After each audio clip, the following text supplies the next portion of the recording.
Welcome to the Tactics Meeting. I'm your host, Dan Smiley. Today on the program, we're going to be talking about emergency communications, radios, repeaters, amateur radio, the list goes on and on. It's fascinating, and I hope you enjoy it, and it's all coming up right now.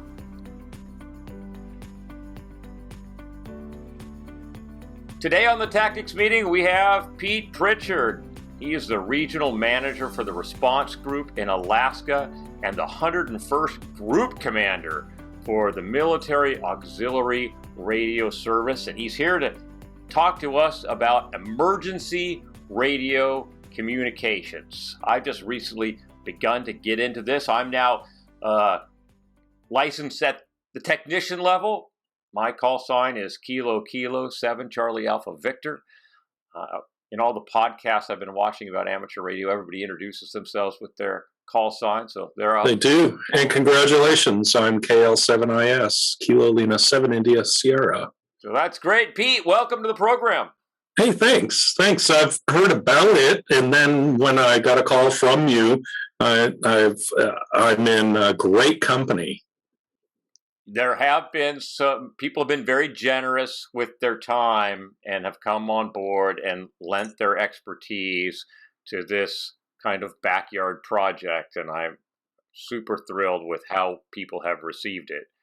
And well, that's pretty cool. We go way back. I mean, remember sitting on a couple old aluminum boats in the Puget Sound there when we were working for co-ops and talking about big things, and here we are like 20 years later, still doing the thing and discovering new things all the time. You know, I've talked on radios my entire career, but somebody handed me a radio and told me what channel we were working on, and it just worked. And the back end of how radio works, what it takes to get an FCC license, the different sections of spectrum that get allocated for different purposes, how the repeaters are set up. All of this was new to me, but we started down this road. Kudos to Dan Nutt, who is the current president of the Washington State Maritime Cooperative Board, who said, you know, we need a little more resilience. We're sitting in an earthquake-prone zone, and we just needs a little bit more backup. And so that's how this snowball got pushed off the top of the mountain, and it's getting big as it rolls down. And so I was super excited to find out about your involvement in amateur radio and communications, because I really didn't know that you were so involved. Let's start with MARS. What is the Military Auxiliary Radio Service, and how did you get to be involved with that organization? So, let me first start by saying I can't believe you didn't know I was into radio, because you opened that can and I can't stop talking about it. I think a lot of people are like that, right? I think we're going to touch on a lot of different things.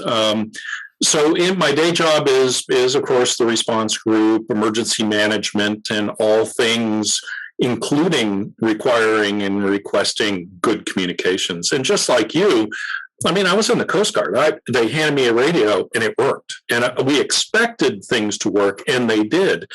But now we're looking at the back end and the nuts and bolts of it all, right? Which is pretty fun. So I'm also a volunteer, because no MARS members are paid, but MARS is the Military Auxiliary Radio Service. And back in the day, and this goes pretty far back, World War II, right around there, where Air Force, Navy, and the Army had their own sections of MARS. And it became a morale service, where if you had the radio men 24/7 sitting at a desk on radios, and they had downtime, then they could pass personal messages. And not only pass personal messages, but then make phone patches. And so using the high frequency radio systems, be able to connect to a phone system. Back in the old days, we called it POTS, right? The plain old telephone service, and be able to, wherever a plane was, a boat was, or a foreign serving person, connect them to their loved ones and, hear their baby being born, or say hi to their mom and dad, or, things like that. Well, and it became hugely popular during the Vietnam War. And, there's just no one then, of course, in the nowadays have, we have cell phones, we have email and internet. None of that existed. And so you had poor Muldoons in the field who, this was a way to be able to connect to wife, family, kids, loved ones. I actually made a call. I had no idea it was Mars, but when I was on the Coast Guard Cutter Midget, bouncing around in the Bering Sea, I remember going down. It was actually to the gunner's shack, and somebody here had they were doing phone patches, and I did. That must have been part of Mars. Yep, and I just I didn't realize it, but I probably talked to the family 3 or 4 times over the course of a 90-day deployment, because we had a Mars operator who I actually think in his day job was a gunner's mate, running phone patches at night. Yeah, and back then, and believe it or not, folks, I was on the midget as well, post-ram. So, Dan and I have we've been around the block, and now that midget, that version of midget is gone. But probably it was in the gunner shack because radio was a secure space. And so people coming and going, they just fed, a couple wires up to a different space to be able to have people talk. But Mars has been repurposed because now everyone, not everyone, but they're quite ubiquitous, cell phones and email, being able to talk and chat and do Zoom with the family and everything like that. So Army Mars and Air Force Mars, Navy Mars actually was disbanded. I think 2009, I think Navy disbanded theirs, but they're starting to rethink that because everything digital is suspect. And so the military is starting to think high frequency radio again after a long hiatus. So there's the repurposing, is that we've been reformed into what generally are the federal regions of the country. And so my wing 10 is region 10. And then my group is the state of Alaska. And how much of your time does operating with Mars take up? It's usually as a basic member, and you asked how do you get into it, and I'll discuss that if anyone has interest, a little bit later. But as a basic member, it's getting your system to work and get it put together, and then be able to participate in nets, networking, communications, tests, and practice, things like that. So early on in a basic user, it's not a lot of time. I'd say several hours a week, if that, if you just want to, learn and get into it. As the state commander, then of course I have a lot of overhead that has to happen, and the herding of cats. But also I am the Special Operations Group, which is a subpart of Mars, and I am qualified and trained and now communicate with planes. And so I communicate with Air Force aircraft essentially all over the world from here in this shack in Alaska. What does your antenna look like? I have a 60-foot tower that I put up, and the antenna is a step-IR urban beam. And so it's both a dipole and a Yagi, depending on the frequencies that I dial in, but it's a rotatable beam. So it looks like a big bow tie in the sky, about 60 feet up. But also I have wires, I have a magnetic loop, I have a bunch of kind of experimental stuff happening. So you've invested pretty heavily in your hobby. Don't ask how much. And, as when you are a volunteer to Air Force Mars, the pay goes along with it. You don't get a thing for it. Everything is all, you pay for it all yourself. You don't get any government support or money for that. Does Mars represent any backup emergency communications for the Air Force? Or is it really just family support? Completely. It's everything from zombie apocalypse right down to I listened to a phone patch of one of my East Coasters while he was on. He picked up a plane who was entering the airspace on the East Coast from Europe, and he wanted to phone patch to his mom and dad. And I'm listening in, and he goes, "Mom, in 15 minutes, go outside and look up. I'm passing over the house." That's awesome. So it's pretty cool, to be able to make that connection. This poor guy, he has duty. We phone patch a lot of things. Poor folks, they're out there and they're protecting the country and doing long, hard hours in service.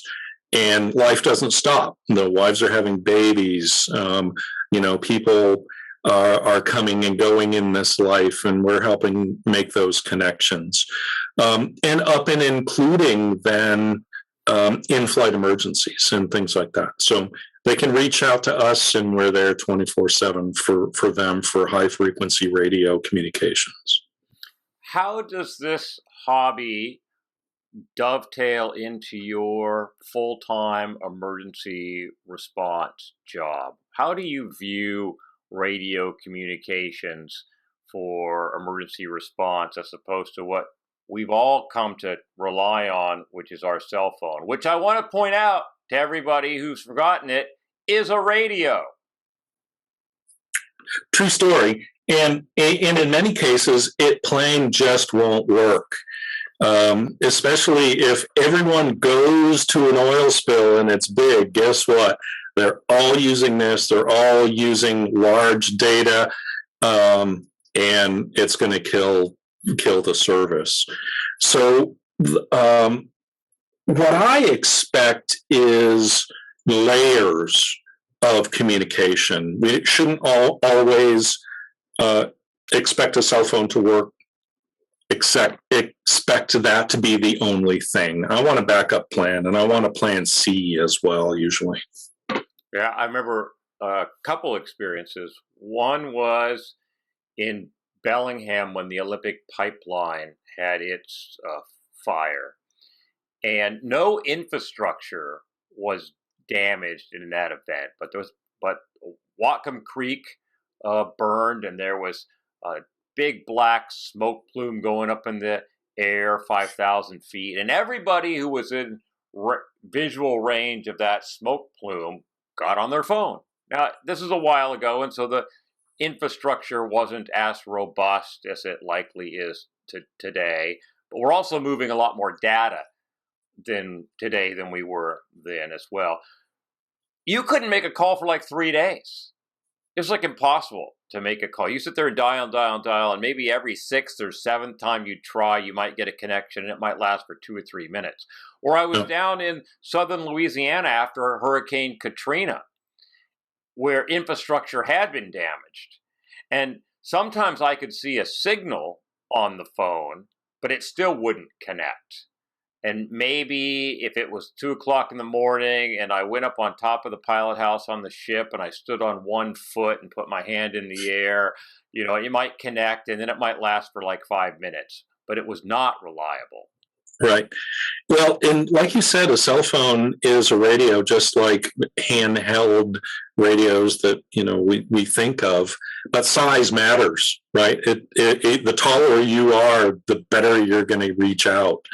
And so, not only and cell phones are very, very high frequency data where the other frequency radio systems seems to work a little bit better and are more robust. And then you can truncate a lot of the usage too, so they will just work.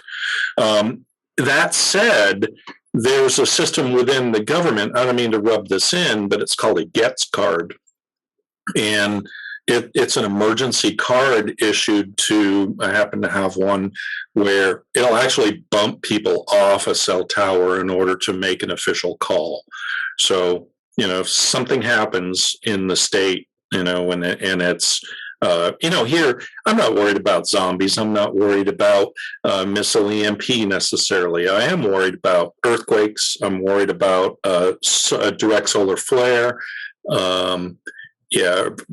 The volcano eruption, things like that. Natural, we live on the Pacific Rim. It's natural disaster prone. And so there's a program, a process, if the cell phones are up and running, that you can bump people off in order to make official calls. Yeah, I had a GETS card when I was at Clean Sound and MSRC, and I actually, the executive director of WSMIC is working through the process to get the Washington State Maritime Cooperative into the GETS program. We haven't been up to now, but we will be within the next month or two. Cool. And you're right.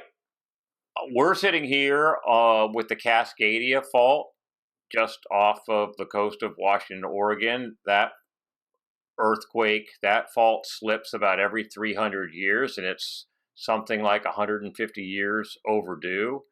And it's estimated when it goes, it'll be between a 9.2 and a 9.4 on the Richter scale, and that it's going to basically destroy infrastructure in Washington State west of I-5. A combination of the earthquake itself plus the follow-on tsunami. Coastal regions like Coos Bay, Reedsport, Grays Harbor, these areas, Willapa Bay, they are going to be disaster zones from the tsunami. And you can see down at Shore Acres in Oregon where the pieces of the plates are actually sticking out of the shoreline like teeth from the last earthquake. And it's a big thing. But then there's also the fault running up Admiralty Inlet. There's a fault running underneath Seattle. So yes, zombies are an issue. We should all have our baseball bat with the nails sticking out of it for the zombies. But I would glue that vase down behind you. Oh, yeah. That would be a good idea. Yeah. So that said, in part of the conversation, we're talking going into high frequency radio communications. That's what MARS does. But your question is, how does this translate into my day job, and what do I expect during spill response? Well, yes, everyone still does use a smartphone. Remember back in the day, you showed up at an oil spill, they would take your smartphone away from you. They said, no, because you can take a picture, because you can get on, Facebook and do whatever. Now, it's actually required to have, because it becomes a badge scanning device. You're in the field and you're doing dictation to your 214A personal log, things like that. But line of sight VHF and UHF handheld communication works great. And think of it this way, that every incident starts local, every incident starts small. And handheld communication works, line of sight, point to point. And then if you have a repeater system that's a little bit higher, it extends the range of that network. That works pretty well. Yeah, WSMIC has embarked on getting a FCC radio license. It's pending before the FCC right now. We're getting licensed for 454 megahertz and 459 megahertz, which are the frequencies that Marine Spill Response Corporation's repeaters operate on here in the Puget Sound. So they've got a repeater on Buck Mountain, repeater on Constitution, and a repeater out by Nia Bay at Bohicas Peak. But to extend that, the WCMRC in Canada also has repeaters, and they're working on the same frequencies as well. And these repeaters are going digital this year. Bohica's Peak already is, and Constitution and Buck Mountain will be before the end of calendar year 2022. And so we'll be able to have two options when using those repeaters. We'll be able to key the repeater locally, so it'll just retransmit out that repeater, or you'll be able to key that repeater wide area, and it'll transmit up every repeater all the way to Prince Rupert up by Ketchikan, right? Which is going to be great, even for WSMIC, because we have a mutual aid agreement with WCMRC for response in the Straits of Juan de Fuca. So being able to get on that network will be really important. And I think our contribution might be to add a repeater to that network out in Grays Harbor. So we'll put a repeater out there on the same frequencies. And then I'm looking at digital hotspots. Have you done anything with digital hotspots? Yeah, there are a few different things you can do with all that. There's an interesting system, and it's by Aredn, Aredn. It's an internet mesh system, and it's made for emergency communications. And so what it does is if the internet goes down, then this mesh network becomes an intranet, really. And it's Aredn, Aredn. That's kind of interesting. Have you done anything with it? Have you set up a network with it? I have 2 antennas right now. They aren't up yet. So what you have to do is you have to, and I have a 2.4 and a 5, so I have a couple different frequencies. They're still at the gigahertz level, but what you have to do is actually flash the commercial software off it in order to get the new stuff in it. And in radio is 1,000 hobbies, and so I haven't quite gotten to that yet. And I've got a Raspberry Pi sitting over on a shelf, and I'm intending to try to turn it into a hotspot. And of course, I've had it sitting there for a month and haven't touched it yet. But yeah, and they say that radio is the hobby of 1,000 hobbies, and you've got to really pick something. Otherwise, if you're broad spectrum, trying to learn everything about radio, there's no way, because you really do have to deep dive, and you have to take things apart and fix them, and you have to understand the frequencies and the allocations, and so you really have to sort of focus. And my focus has been emergency communications based on my background. So in addition to MARS, there are 2 other different emergency radio groups within amateur radio, right? We have ARES, yep, and we have RACES. Can you talk about a little about both of those? Yeah, so it's layers the onion, really. Is you have basic single users, and they're ham radio operators. It's FCC licensed. There are 3 levels of licensing you go through in order to get more capability based on bandwidth. So you've entered as a technician. I'm a general, and then the highest level is called extra, amateur extra. A lot of theory in that one. I'm studying for that one. But what those do then is give you more transmitting capability. And so as you learn in the intro through technician and through then the general, which gives you a lot more high frequency. Technician is pretty much 2 meter and 70 centimeter, right? So, handheld stuff, the type of frequencies you're talking about. And then you learn from that, and then you can get some distance. So HF, then you can talk around the world. So what happens so it's an acronym, a rich environment, and ARE. So ARES then is the civilian grouping of emergency management radio. and it's administered through the ARRL, the Amateur Radio Relay League, and that's what ARES is. And so, based on people who want to learn about emergency communications, use their radio setup for the eventuality of any emergency, then they can learn how to do that. And that's the amateur side. RACES then is the government organization of emergency radio service. And so it's your emergency operations centers, your sheriff's departments, things like that. That's RACES, but it's local government stuff. There's another organization that you didn't mention, and it's called SHARES. SHARES, and it's shared resources, and that's the federal side then of high frequency radio service that all the different agencies have, so then they can intercoordinate. I won't even make jokes about the government and how we swear they can't talk to each other, but there is a program, and we do. And then MARS is by being a member of MARS, I'm a member of SHARES.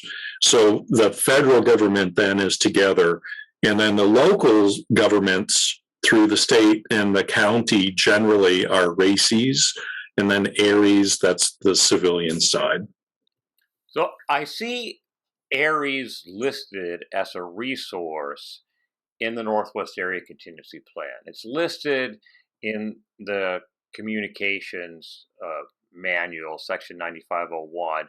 I have never seen amateur radio folks at an oil spill exercise or at an oil spill. I've never seen it happen. Have you seen it happen? No, it's usually more the natural disaster type stuff that they're mobilized, the ARES, the RACES, the shares. At oil spills, it's usually they're professionals from the responsible party. It's a program, and it's a process already set together. You already have the frequencies. You already have a radio bank that you drive over. I've seen EOCs manned by volunteers, but not in the field. Yeah, Washington State does have a whole area of the Emergency Operations Center at Camp Murray that's set aside for ARES folks, and they do go in and man it.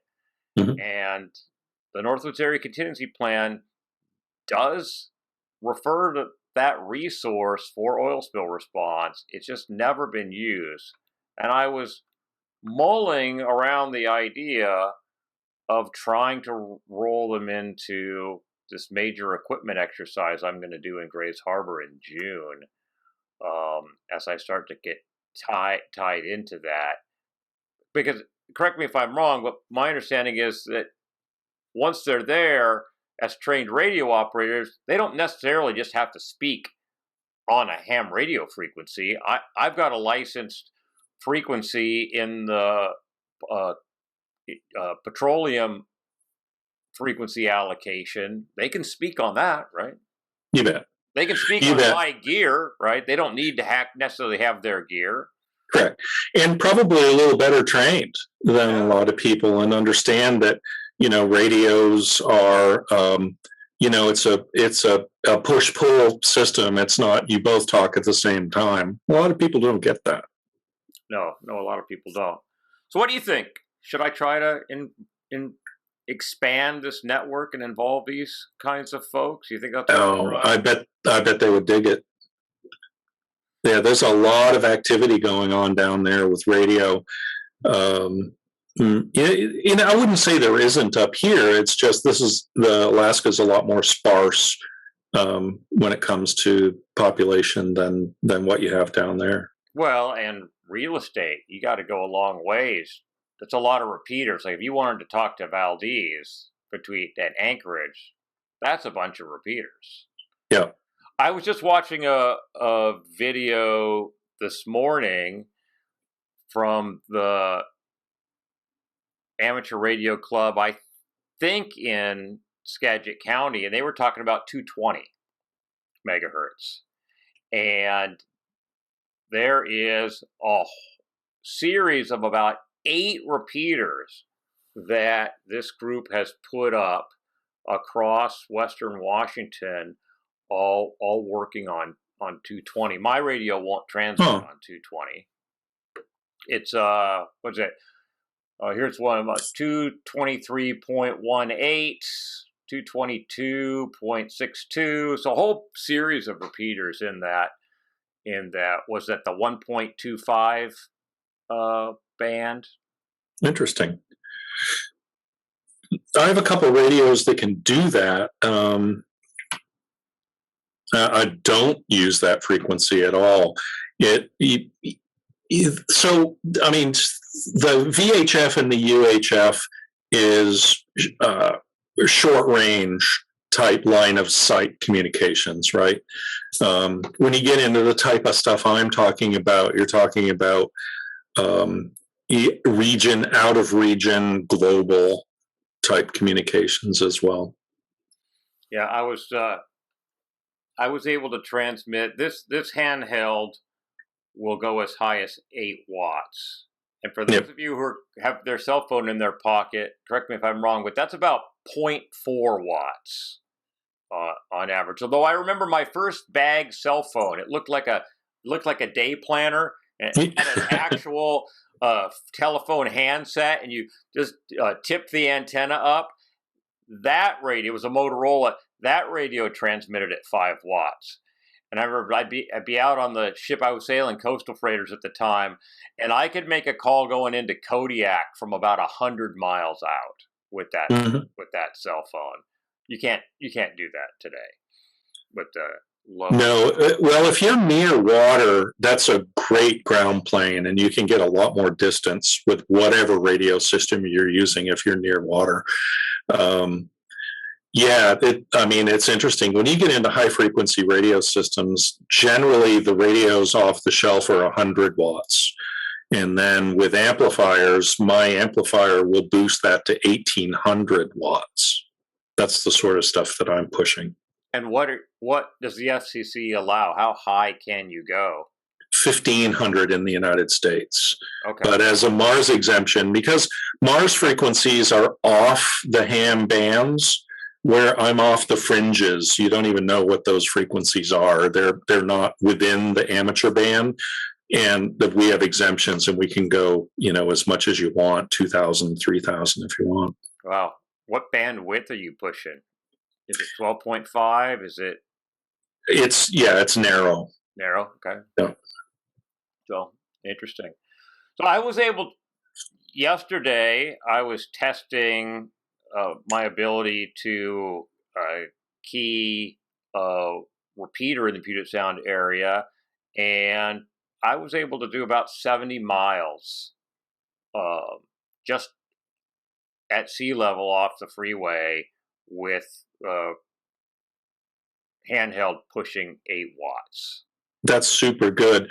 And that's a measure of where the repeater is. The repeater is a net, right? And so it's catching these frequencies, and the higher you can put it up, the further away these users can be from it. Yeah, this particular repeater on Buck Mountain, I think, is at 3,500 feet. So it's got that's not bad. Good height of eye. I was actually thinking there's a hilltop over here. You have to go up a logging road to get to it, but that's at about 3,500 feet, not that far from where I'm at in Vancouver, Washington. I was thinking of driving up there and seeing if at that height of eye, the handheld could still hit that repeater. It'd be about 150 miles. Yeah. But I am curious. Yeah, I don't know if that amount of power would go that far. It would be fun to see. And radio is interesting because today it may work, tomorrow it may not, and the next day it may again. It is all based on conditions. Now, line of sight is a little bit more forgiving. You generally, if it's going to work, it's going to work because you have that line of sight. But when you're talking high frequency radio, you're talking the conditions of the ionosphere, and that there are so many variables primarily that of the sun. The activity of the sun exciting the ionosphere makes a world of difference for radio. What would be your recommendation for outside of emergency response, just the average citizen? Should everybody have a radio? Should we all learn how to use radios? Or is the average person just fine with their cell phone? It is interesting. I think that I'd love to see more people involved in radio. I think that the hobby would grow, that it would push development of new things.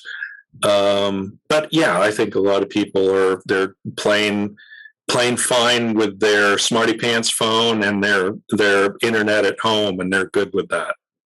But the people who are planning for the zombie apocalypse, they go buy their $25 Bofang radio off of Amazon. One right here. And stick it in their bag. I mean, it's one thing to be able to transmit. It's another thing to know which frequency you're on and who you're going to talk to. Yeah, it's interesting you mentioned that because, and I didn't know if we were going to go there, but you go to preppers pages, and I'm sort of an outside observer to that sort of thing, but they have a band plan called 333, I think it's called, and it that it is if everything goes to hell in a handbasket, and you had this sort of radio, what frequency you're going to be on. When do you actually listen and call to see if anyone else is out there? And, it's kind of an interesting band plan. And so a lot of the prepper folks have that into their $25 Bofangs. I will say that anyone can buy and own radios and listen at will. That's not against the law at all. When you push that button, that's where the license kicks in. And so when you choose to transmit, then you actually should and need to be licensed. Otherwise, you can get in quite a bit of trouble. I was thinking of getting an HF rig to listen and get it set up and get an antenna and then have it all poised for the day that I pass my general license test. I think that'd be great. I did. And that really it's an impetus to get you to study, to think about, hey, what is it that I'll be able to do when I actually get there? And it's a lot of fun. And radio is all about listening anyway. Every pro, it isn't all about just getting on and, hammer down and just rag chew over on and on and on. It's listening. And that's what they teach you is listen, listen, listen. So I just discovered this thing the other day called software-defined radio. Is that what it is? Defined It radio? is. Yep, SDR. SDR. Looks super fascinating. Have you done anything with it? And so for those... so there's one right there. See that screen? Yes, I see it. So what that is, and that's slaving off of that radio right there. So it is a software-defined radio. And so in essence, back in the day, and still today, I still have a Drake system here, which is tubes, no transistors at all. Oh, you're going to be able to use it after the EMP. I will. Okay. I will. Yeah, a lot of the Mars guys have we call them legacy radios, or others call them boat anchors. But yeah, it'll work. It will work no matter what. So a software-defined radio, unlike the older legacy radios, which are more crystal-based. So if you had a crystal-based radio, or even one that had a VFO, a variable frequency, that you're on one frequency at a time until you change it, and then you're on another. What an SDR, a software-defined radio, does, it samples all the bandwidth, and then potentially you can even see on a waterfall where, pardon me, If you're not on that frequency, you can actually see another transmission and be able to then veer over to it and listen to it then. And it's interesting because it's a skill to be able to look at a certain transmission and see it and go, oh, that's a digital transmission. Oh, that's a verbal transmission. I'm going to go listen to that. And you can actually see that. And it's not just seeing radio, right? You can see the transmission coming off of your Wi-Fi network, off of phones, you can, all sorts of sadly are putting out RF, right? And you can see all of that. Sadly, you can, and sadly, you can hear it too, and it really degrades your radio performance. So, when it comes to having a shack and different radios and different frequencies, you really have to worry about RF. Not only the RF you're putting out, but the RF that's coming in, and be able to separate things out. So that's where you get into toroidal magnets and you start wrapping cables and things in order to, keep RF separated. So another hobby of the 1,000 hobbies, isolating this gear from outside interference. Yeah, because it's all about trying to get it quiet so you can hear something far away that's very, very meek. So these software-defined radios, I see that you can get them that are receive only, and there are some that will actually allow you to transmit. What are you using? Right. I have what the radio company is called Flex, and it's a Flex 6400. So it is both. It'll listen on two different slices of frequencies and then transmit on whichever I choose. It's the Flex. What is it? What's the name? 6400. I'm making a note. Yeah, Flex is a pretty cool company for software-defined radios. Everybody makes one now, whether it's a Yaesu or a Kenwood or an ICOM. They now have waterfall SDR type, desk units. The Flex, it's really a computer inside that box doing all that. Good company. It's my second Flex radio. Okay, that's cool. I was looking at. I have several ICOMs. I have a Kenwood, and then the old Drake system that I have too. That's circa 72. Do you have any words of advice for someone who's just becoming interested in radio? It's funny because usually back in the day, there were a lot more people doing this, and it usually had to do with guys coming back from the war. And so they came back from World War II, they were radio operators, and then TV hit. And so then they started taking TVs apart and making radios.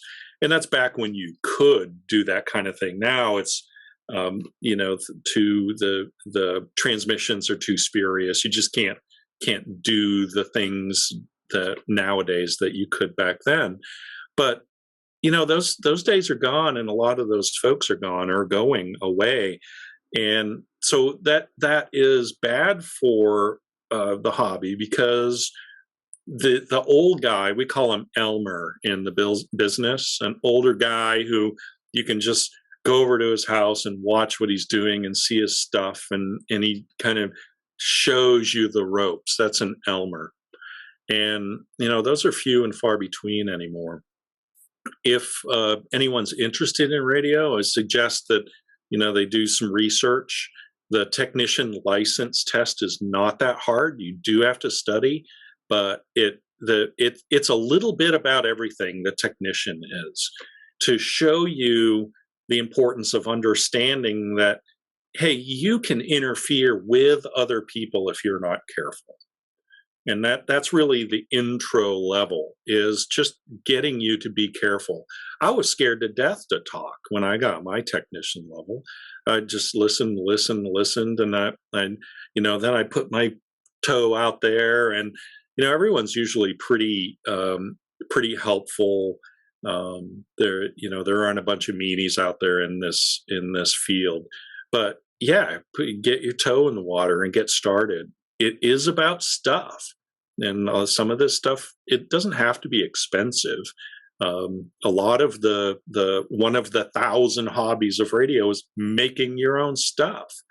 So people make antennas out of wooden sticks and wire, and if it fits the physics, it works.